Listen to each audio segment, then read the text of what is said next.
For me, urban forestscapes really means accessible forests for everyone within the cities. But I'm also really curious about the aspect of co-creation in defining what that could be and for whom. Well, I think urban forestscapes is an interesting new kind of term or even concept coming up now, complementing those of green space management or urban forestry and other concepts. And I think it's a needed way to look at more holistic on how we are approaching managing, planning green spaces in urban areas, being it forest or not. Having these different dimensions of acknowledging that we have an organization being responsible, taking the decisions, funding, setting the priorities, and having obviously the green spaces themselves, but also including the citizens, the users, reaching out.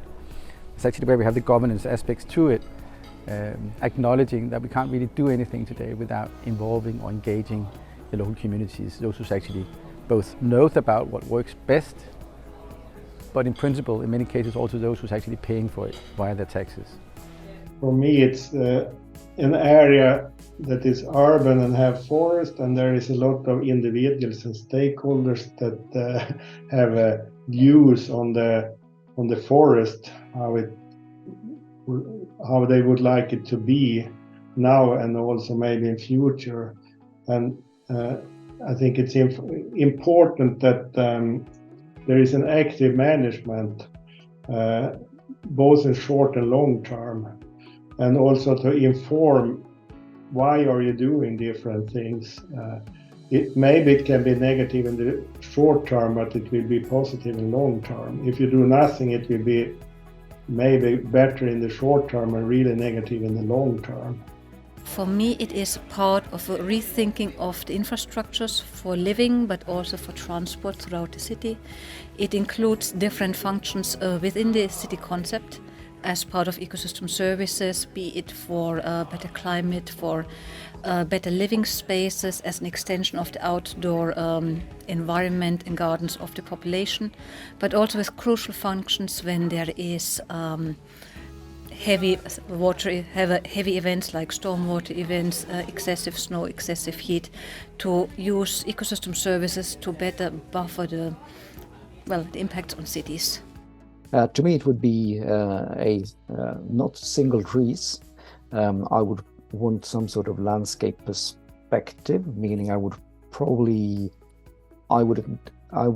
think of some sort of infrastructure between different parts of the landscape, just as I would in the more rural landscape. So connection between different parts of an urban landscape where green areas basically are connected in some form of green infrastructure. And that's where it links clearly to what I'm working on, which is then wildlife and how wildlife would use these maybe hotspots from the wildlife's perspective inside the cities. To me, it's a new concept, but I really like the concept because it's to me it means that we value and respect the forests. So I think it's a really great way to promote not just green areas, but forest areas and the importance of trees. I really like the 300 rule that I think is a really great concept. But of course, also in the respect for the forest and for the trees also lies the should we really use all the forests? Should we use all the trees for our buildings or manufacturing clothes or, I don't know, producing fuel for our cars? I think there should be a respect for the forest and for nature and the trees, also with the respect to reuse and the circularity model. So that's the way I view it.